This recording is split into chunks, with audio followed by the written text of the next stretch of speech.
사도 바울은 전도 여행 시에 회당에서 복음을 전했습니다. 회당은 일반적으로 유대인들이 율법을 가르치고 강해하던 장소예요. 그러니까 주로 그들은 회당이라고 불렀습니다. 바울은 때로는 시장같이 사람이 많은 곳에서, 사람들이 많이 왕래하는 곳에서 복음을 전했지만 대부분은 회당에서 말씀을 전했습니다. 왜냐하면 회당에 말씀을 사모하는 사람들이 모이기 때문에 그렇습니다. 오늘도 이렇게 두 분이 말씀을 사모해서 또 이곳에 오신 줄 믿습니다. 2차 전도 여행 시 바울은 이제 오늘 본문에서 본 것 같이 마게도냐, 이 빌립보 지역에 들어가요. 이 빌립보는 지금의 그리스입니다. 그리스. 빌립보에서는 회당에서 말씀을 전했다는 말이 나오지 않아요. 아마 이 지역에는 회당이 없었던 것으로 알고 있습니다. 보통 유대인들은 남자들 기준으로, 남자 세대주 기준으로 10가정이 되면은 회당을 세워요.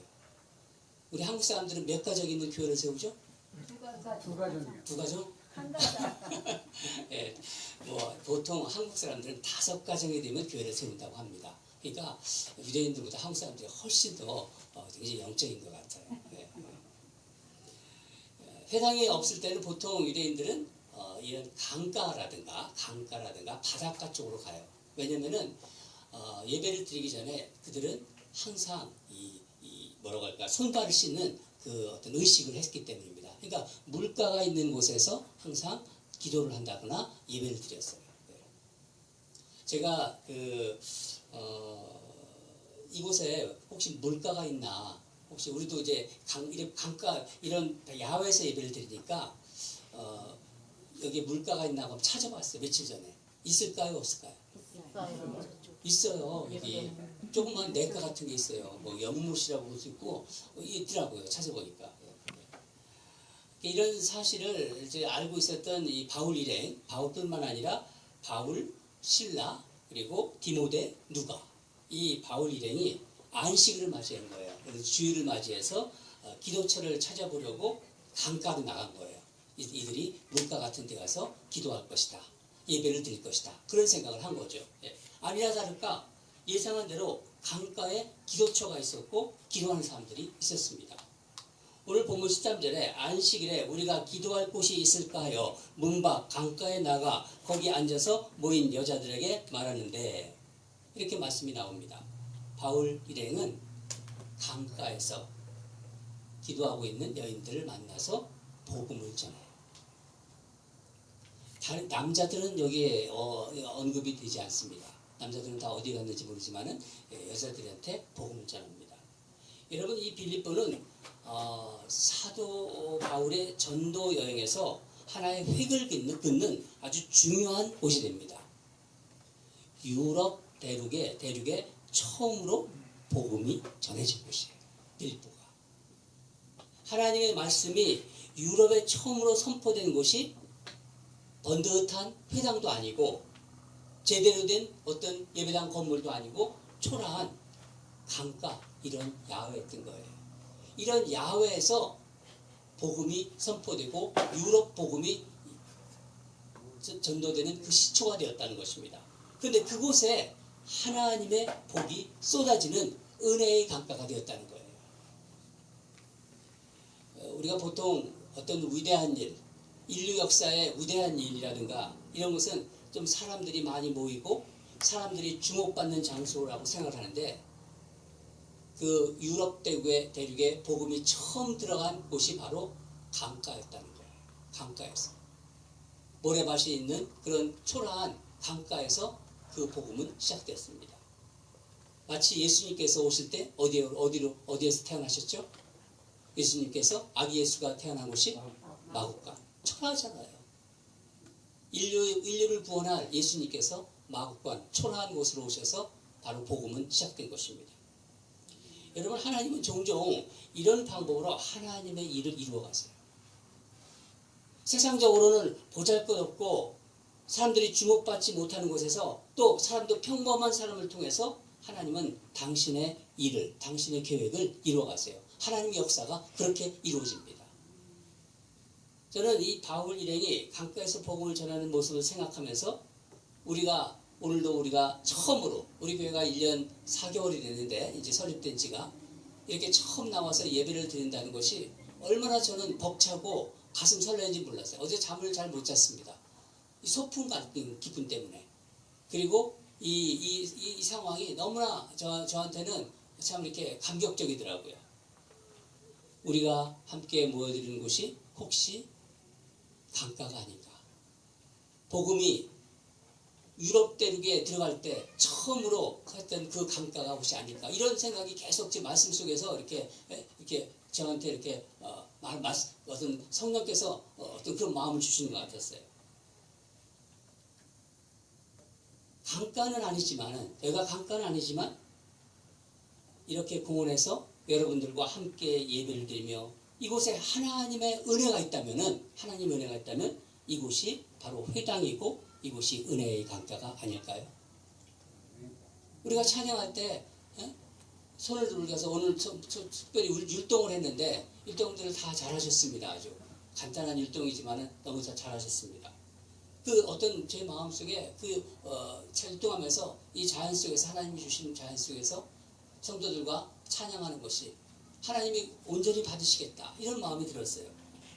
바로 은혜가 제가 이렇게 아침부터 느껴졌습니다. 그래서 오늘 말씀 제목이 바로 은혜의 강가에서입니다. 은혜의 강가에서. 공원에서 하나님의 말씀을 나눌 수 있다는 것 자체가 은혜예요. 세상에는 이렇게 자유롭게 복음을 전하지 못하는 곳이 많이 있습니다. 이것 자체가 은혜입니다.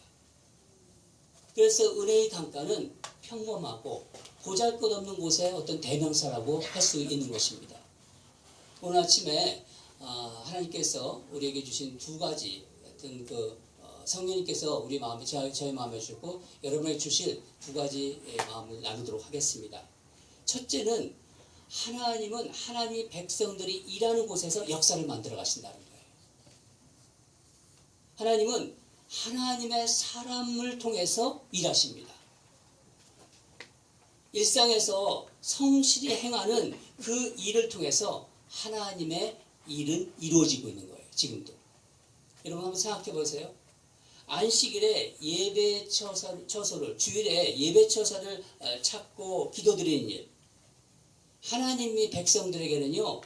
이것은 일상적인 일이에요. 그렇죠. 내가 하나님 믿고 있는데 주일날 안식일날 예배 드리는 것은 당연한 일이죠. 또 기도하는 건 당연한 일이죠. 그 일상 일을 통해서 유럽 복음화가 시작되었다는 것입니다.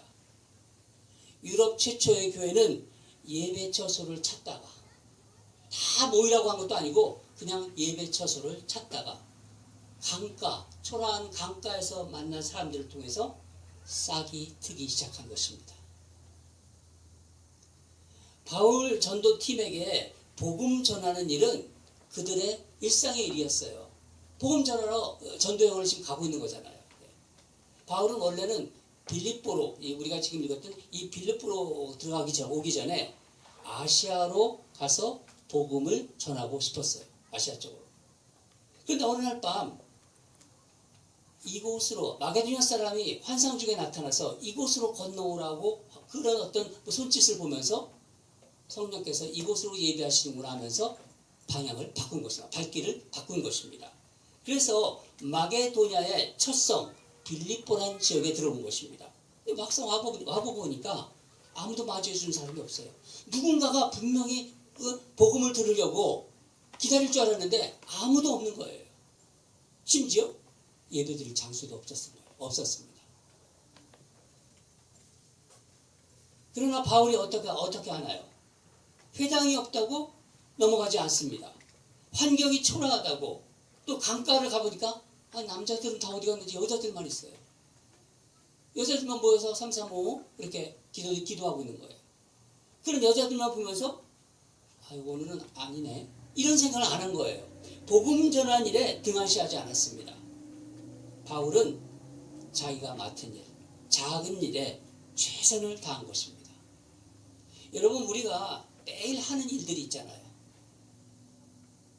세상을 살아가면서 우리가 하는 일들이 있습니다. 여러분 한번 생각해 보세요. 그런 작고 사소한 일, 늘 일상적인 일, 어쩌면 늘 하는 일이니까 또 하찮게 보일 수도 있어요. 하찮은 일, 그런 일이지만은 그것을 성실하게 감당할 때 하나님께서는 그 일을 통해서 하나님의 일을 이루어 가신다는 걸 잊지 마시기 바랍니다.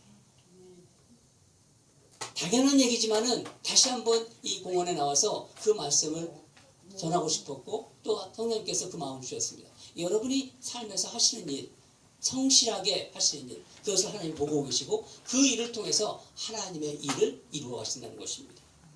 두 번째는 하나님의 역사는 하나님의 자녀들이 모여서 선한 영향을 서로 주고받을 때, 이렇게 모여서 선한 영향을 주고받고 서로 이야기를 할 때 바로 거기서 불이 붙는다는 거예요. 모닥불이 활활 타오를 때가 언제 있습니까?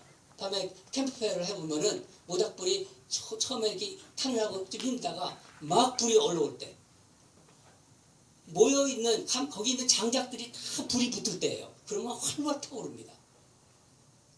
바울은 강가에 모여있는 여인들에게 다가가 복음을 전했습니다.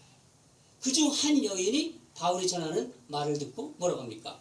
마음을 열었다고 그래요. 마음을 엽니다. 바로 이 여인이 누구죠? 루디아입니다. 여인들, 우리 여자 성도님 중에서 옛날에 제가 사역할 때 루디아라는 여인들이 많더라고요. 루디아. 루디아에 계십니까? 앞으로 루디아가 또 올 것입니다. 14절을 보면은 도아디라시아에 있는 자색 옷감 장사로서 하나님을 섬기는 루디아라 하는 한 여자가 말을 듣고 있을 때 주께서 그 마음을 열어 바울의 말을 따르게 하신지라. 자색, 이 옷감 장사라고 하는데 이걸 뭘까요? 자색은 자주색을 얘기하는 거예요. 자주색은 주로 왕족이나 귀족들이 입는 옷이에요. 그러면 이 사람이, 이 루디아가 관계 맺고 있는 사람들, 서로 교제하고 있는 사람들이 누굴까요?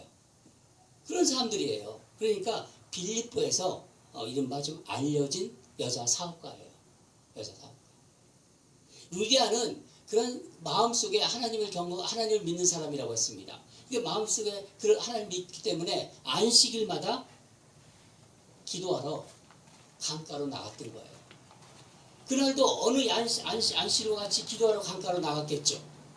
근데 바로 그날 강가에서 바울을 만나 복음을 들었던 거예요. 어떤 날은 나가고 어떤 날은 안 나가고, 그럴 때 바로 이런 일이 이루어질까요? 그렇지 않습니다. 한결같이 하나님을 믿었다고 했습니다. 하나님을 믿었기 때문에 주일이 되면은 항상 강가에 가서, 초라한 강가지만은 가서 기도했던 거예요. 그때 하늘의 복이 임했던 것입니다. 14절 보면은 그 마음을 열어 바울의 말을 따르겠다고 합니다. 마음을 열어 바울의 말을 따르게 하셨다. 이게 무슨 말씀인가요? 주님이 그 마음을 이미 준비해 놓으신 거예요. 그리고 바울을 부르신 것입니다. 주님께서 하셨다는 것입니다.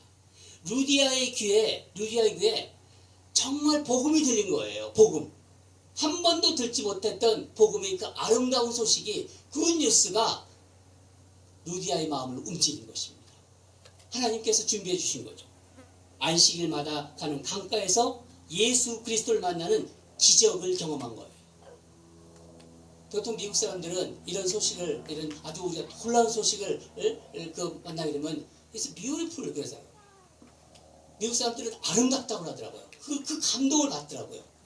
바로 루디아는 처음으로 복음을 경험한 것이에요. 기도하다가 늘 하나님을 그래도 믿고 있는데 그래서 복음을 못 듣다가 이제 하나님의 복음을, 제대로 된 복음을 들었던 거예요. 얼마나 감동적이었어요. 얼마나 기뻤겠습니까? 또 방음을 받아들인 거죠. 여러분, 이 루디아가 유럽 최초로 예수님을 믿는 영광을 얻은 여인이에요. 유럽 최초로 예수님을 믿은 여자 중에서 얼마나 영광스럽습니까? 안식일에 강가 기독교회, 이 강가 기독처에 모인 여인들이 서로 그냥 아무 말도 없이 따로 막 자기들 기도만 하고 그냥 흩어졌을까요? 그렇지 않겠죠. 서로 모여서 기도도 하고 삶을 나누고 위로하고 격려도 하고 어려운 일 있을 때 같이 기도하자고 하고 그랬을 거예요. 당연하겠죠. 예. 그 힘으로 다시 세상에 나갈 수 있었고 안식이 되면 또 다시 모일 수 있었던 겁니다. 여러분 이게 이런 모임이 무엇입니까? 우리 안에서 있는 모임인데 그런 게 뭡니까 이런 게? 저는 이 여자들이 이 교제와 기도를 생각하면서 앞으로 우리 교회에 만들어질 목장 모임이 생각이 났어요. 다른 지역에서는 다락방 모임이라고 하잖아요. 저는 이 야키마에 와서 성도들이 왜 모이질 않는지, 하나님을 믿는 사람들은 모여야 되고 모여서 기도를 해야 되고 말씀을 나누고 삶을 비춰봐야 되는데 전혀 그런 것이 없던 게 너무나 그게 이상하고 정말 이렇게 마음이 아팠어요. 오늘 말씀을 보면서 바로 강가에서 이런 모임들이 바로 우리를 살리는 모임이고 하나님을 만나고 거기서 회복되는 모임인데 그런 것들이 이 야키마에는 참 찾아볼 수 없다는 게 너무나 가슴이 아픕니다.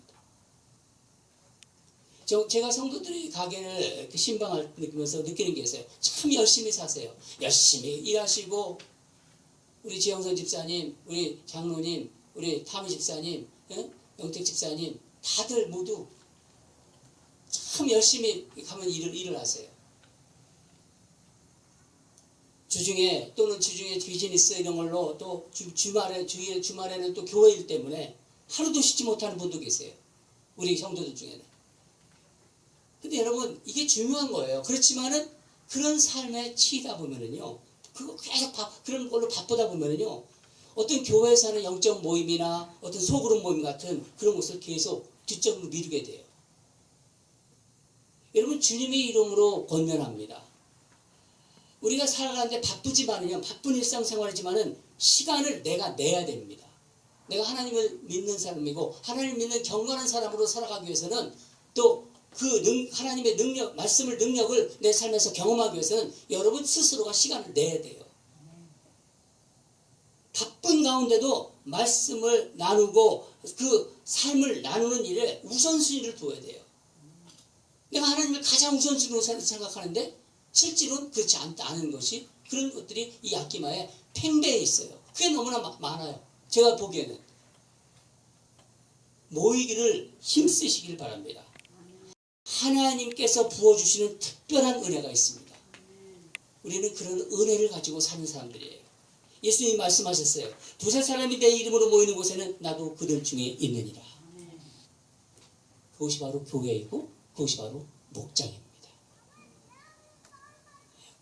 지금은 우리가 수요일에만 모여서 소그룹 모임을 나누는데 수요일에도 소그룹으로 우리가 말씀을 서로 보면서 삶을 비춰보고 나눕니다. 또 여러분 시간이 되시는 게 내가 시간이 되면 나간다 이게 아니라 시간을 내서 오시면 됩니다. 그 뒷일은 하나님께서 책임져 주세요. 한 발을 뛰는 게 중요합니다. 두세 분씩 또 모여서 여자분들은 여자분들, 남자분들끼리 두세 분씩 모여서 기도 모임도 만드세요. 함께 기도했던 것들이 그냥 사소한 것 같고 그냥 지나간 것 같지만요 절대로 그렇지 않습니다. 주님은 다 듣고 계시고 주님이 손에 올려드린 우리들의 그 간구를 통해서 하나님의 역사를 이루어 나가신다는 것을 여러분 꼭 기억하시기 바랍니다. 바울에게서 복음을 들은 루디아 가족이 어떻게 되나요? 다 세례를 받았대요. 루디아의 식솔들이 다 사업가니까 얼마나 거기서 일하는 사람들 많이 있겠습니다. 모두 다 세례를 받은 거예요. 놀라운 일이죠. 15절 그와 그 집이 다 세례를 받고 우리에게 청하여 이르되 만일 나를 주 믿는 자로 알거든 내 집에 들어와 유하라 하고 강권하며 머물게 하니라. 외간 남자들을 자기 집으로 초대해서 거기서 대접을 하고 또 거기서 세례를 받습니다. 여러분 이 믿음은요 보통 큰 믿음이 아닙니다. 루디아 가정이 모태가 되어서 무슨 교회가 세워지죠? 빌립보 교회가 세워져요. 얼마나 놀라운 일입니까? 안식일마다 기도하러 나간 이 강가에서 어느 날 복음을 들은 거예요. 처음으로 하나님의 복음을 들었습니다. 하늘의 복이 임한 것입니다. 유럽 복음화는 그렇게 시작된 것입니다.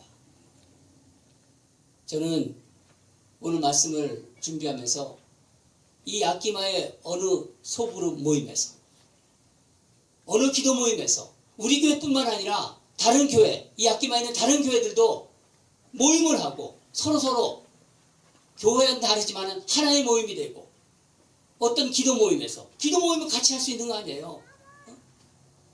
어느 또 목장 모임에서 일어날 그 하나님의 역사를 상상하며 꿈꿉니다. 모일 때마다 말씀 속에 내 삶을 비추어 보고 서로 진지하게 나누고 기도하는 가운데 하늘의 복이 그 자리에 임할 줄 믿습니다. 죄에서 승리한 이야기, 삶에서 어려움을 겪을 때 말씀 붙잡고 이겨내는 이야기, 또 실패한 이야기, 그런 진솔한 이야기를 통해서 하나님이 들으시고 하나님께서 어떻게 역사하셨다는 것을 통해서 그 믿음이 더 성장되고, 그래서 하나님의 복을 경험하고 하늘의 복을 경험하면서 이 땅을 살아갈 때 얼마나 그 삶이 행복하겠습니까? 이 목장 저 목장에서 그런 간증들이 넘쳐날 줄 믿습니다. 강가에서 시작한 빌립보 교회에 하늘의 복이 쏟아진 것처럼 우리 야키마의 모임들마다 하늘의 복이 쏟아질 줄 믿습니다. 사랑하는 여러분, 주님께서 우리를 향한 위대한 일은 이미 시작하셨어요. 왜냐하면 이런 말씀을 여러분이 듣게 하셨으니까. 야키마에 새로운 교회가 또 만들어졌습니다. 교회가 많은데 왜 또 새로운 교회를 세우느냐? 아니에요. 교회는 또 만들어질 수 있는 거예요. 하나님이 필요하시면 교회는 또 세워주십니다. 하나님의 말씀, 복음을 여러분 듣게 하셨습니다. 9주 동안 복음에 합당한 삶 공부를 더운 여름에도 여러분 하셨습니다. 그거 여러분 쉬운 거 아닙니다. 여러분 참 저는 자랑스럽습니다. 복음을 들으신 분들, 이제 그 복음을 가지고 삶으로 나가셔야 합니다. 이곳 야키마가 은혜의 강가가 될 것입니다. 우리는 그 은혜의 주인공이 되리라 믿습니다. 다 같이 기도하겠습니다. 하나님 아버지, 오늘 이 자연 속에 나와서 유럽 복음화가 시작된 그 이야기를 우리 들었습니다. 아버지 하나님, 야키마에서 오랫동안 신앙생활했지만은 하나님의 말씀,